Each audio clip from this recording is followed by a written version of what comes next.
One of the most ambitious technological transformations in Russia's aviation industry since the Soviet era is currently underway. Two parallel developments have now emerged that show how Moscow is attempting to modernize aircraft design and manufacturing under intense sanctions pressure. One involves artificial intelligence entering aircraft engineering through the United Aircraft Corporation. The other focuses on the rapid automation of composite wing production for the MC-21 airliner.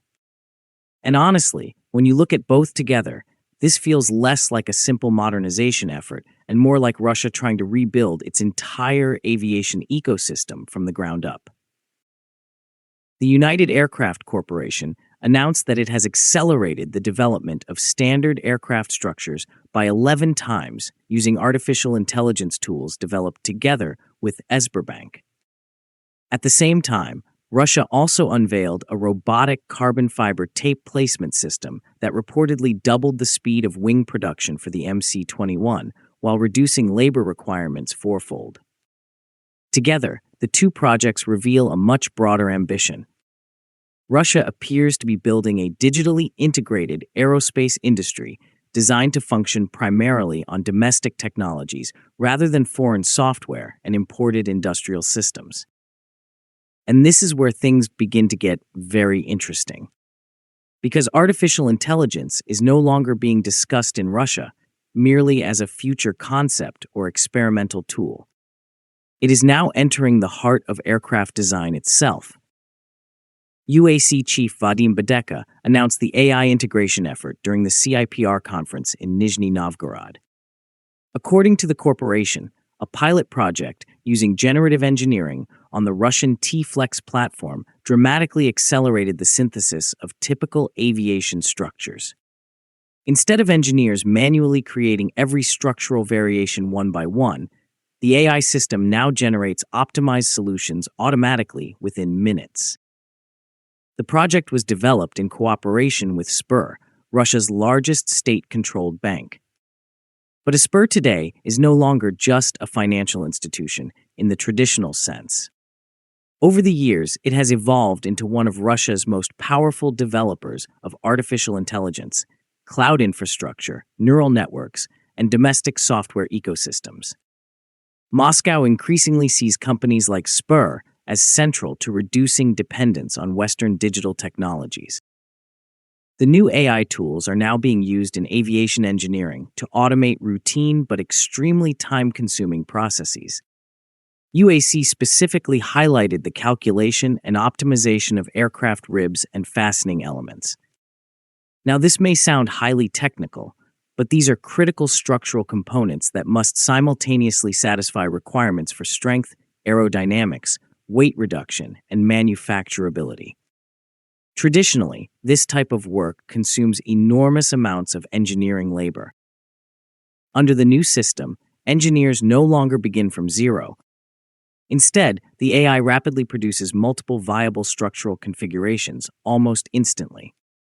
Specialists can then focus on refining and evaluating the best options instead of manually repeating endless drafting work. According to UAC, some design cycles that previously required hours can now be completed within minutes. Altitude Addicts has been tracking how sanctions after 2022 forced Russian industry into an entirely different technological direction. And aviation may now be becoming one of the clearest examples of that transition. This shift matters because Russia's aerospace industry historically relied heavily on Western product lifecycle management software systems like Siemens and CATIA. Once sanctions and technology restrictions intensified after 2022, concerns emerged over software updates, licensing access, and long-term technical support.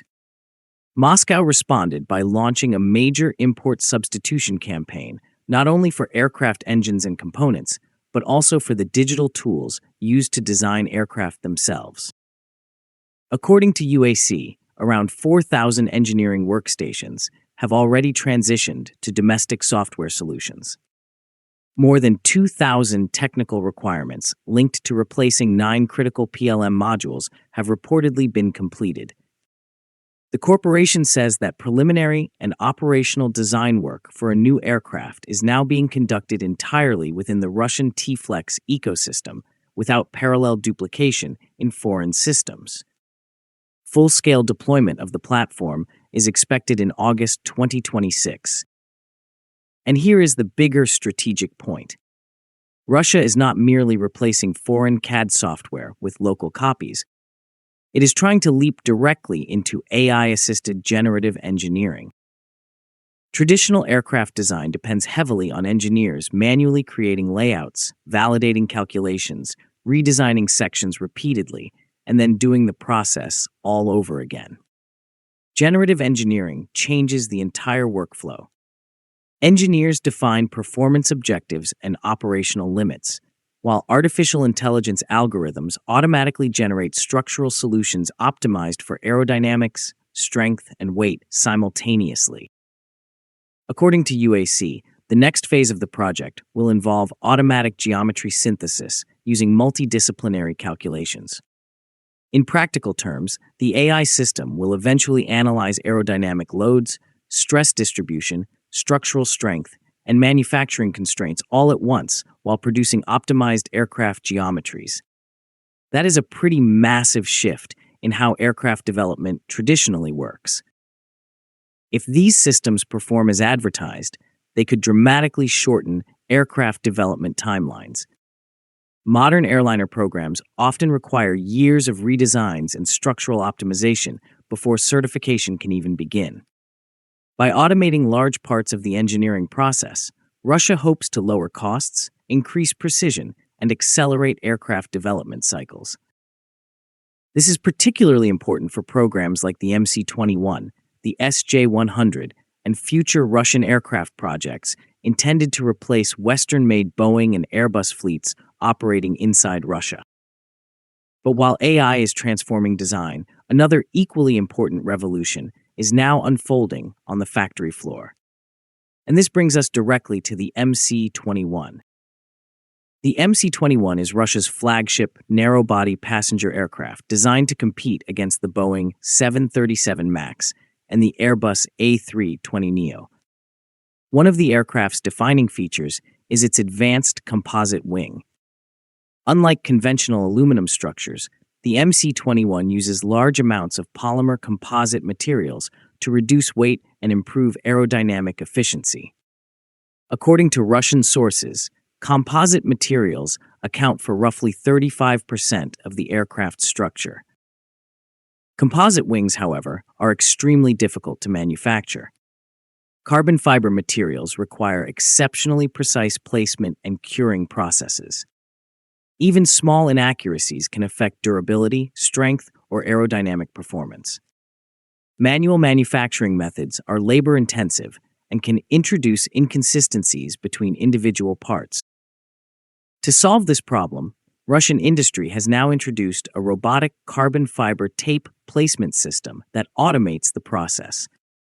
Deputy Industry and Trade Minister Mikhail Yurin stated that the new robotic complex has doubled wing production speed while reducing labor requirements by 4 times. The robotic system lays carbon fiber tape according to digitally programmed patterns with very high precision. This reduces waste, shortens preparation time, and ensures more consistent structural quality. Automated tape placement technologies are already widely used by major aerospace manufacturers worldwide because they enable the production of large, lightweight composite structures with extraordinary precision. But for Russia, this is about more than manufacturing efficiency alone. Much more, actually. Altitude Addicts has repeatedly highlighted how sanctions targeting composite materials created major obstacles for the MC-21 program in earlier years. Back in 2019, U.S. restrictions disrupted supplies of advanced composite materials from American and Japanese firms that were originally intended for the aircraft's wing production. Those sanctions directly threatened one of the MC-21's most important technological advantages. Russia responded by investing heavily in domestic carbon fiber production capabilities through companies like Aerocomposite and suppliers connected to Rosatom. The effort effectively became a national test of Russia's broader import substitution strategy.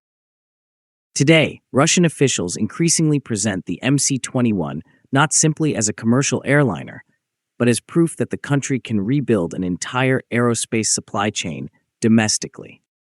That includes engines, avionics, composites, manufacturing systems, and now even engineering software itself. So when robotic manufacturing enters composite wing production, it represents another major step towards stabilizing serial production capabilities. And yes, this is where things start becoming very geopolitical very quickly. Timing also matters enormously here, because Russia is now trying to move the MC-21 into full serial production after years of delays.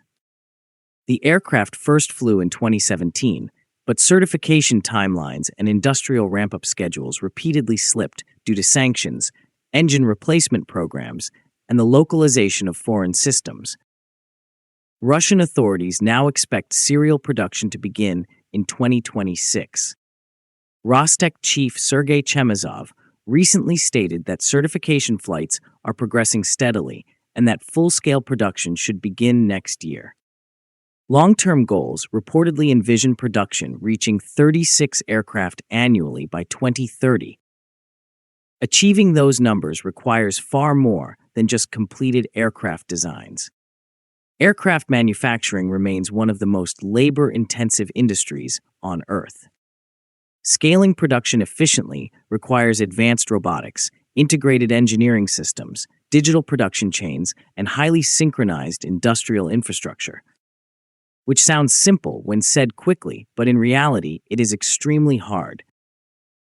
This is precisely where Russia's new AI-driven design systems and robotic manufacturing technologies begin intersecting into a single, broader industrial strategy. Together, the two announcements suggest that Moscow is constructing a vertically integrated digital aerospace ecosystem rather than relying on fragmented modernization efforts. Aircraft design is shifting toward domestic PLM platforms enhanced with AI-assisted engineering. Manufacturing is becoming increasingly automated through robotic composite production systems. Simultaneously, industrial modernization programs and workforce retraining are being implemented across more than 16 aviation production facilities. Russian officials believe this combination could sharply increase productivity while reducing dependence on foreign suppliers, software vendors, and manufacturing technologies. Whether these ambitions succeed at full industrial scale remains an open question. Western aerospace giants still possess enormous advantages in certification experience, global logistics networks, production volumes, and supply chains. But Russia's current approach suggests the country is no longer simply trying to preserve Soviet-era aviation capabilities.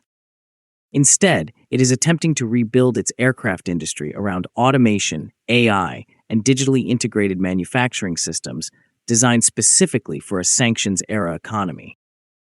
And for the MC-21 program itself, these technologies may ultimately determine whether the aircraft becomes merely a symbolic national project or evolves into a genuinely scalable commercial airliner platform, shaping Russia's aviation future for decades ahead. Because at the end of the day, this is no longer just about one airplane. It is about whether Russia can create an independent high-technology aerospace ecosystem under some of the toughest industrial restrictions in the modern era. We thank the people who have liked, subscribed the channel, and shared the videos. I also thank the channel membership for encouraging us. Last but not least, we also thank the viewers who have hyped our videos.